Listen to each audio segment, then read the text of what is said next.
mendengar istilah tentang sel, apakah sel itu? Apakah seperti ini? Bukan. Ini sel tahanan. Atau seperti ini? Bukan juga. Itu merupakan telepon seluler. Penasaran? Yuk kita belajar.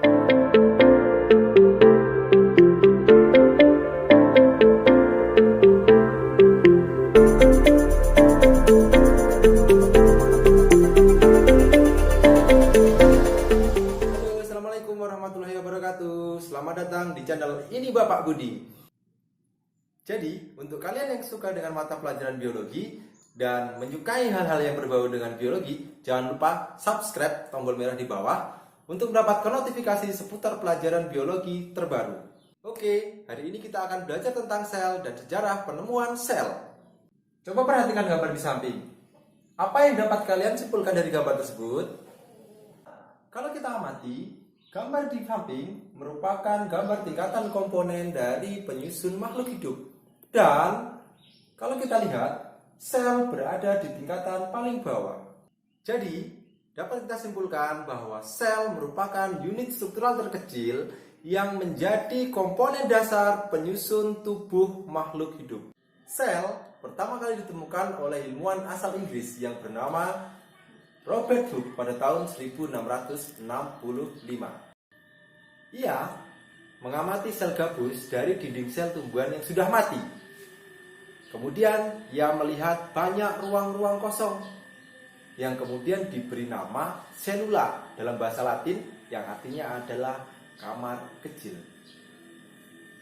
Selanjutnya, pada tahun 1674, Anthony van Leeuwenhoek berhasil mengamati sel hidup dari alga Spirogyra.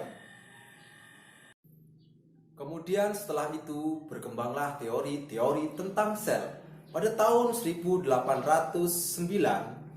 Jean-Baptiste Delambre mengemukakan sebuah teori. Ia menyatakan bahwa setiap badan yang hidup itu adalah sel. Robert Brown mengemukakan suatu teori tentang sel. Ia berpendapat bahwa sel merupakan ruangan kecil yang dibatasi oleh suatu membran yang di dalamnya terdapat suatu cairan yang disebut sebagai protoplasma. Kemudian pada tahun 1838, Sladen dan Swan mengemukakan teori tentang sel.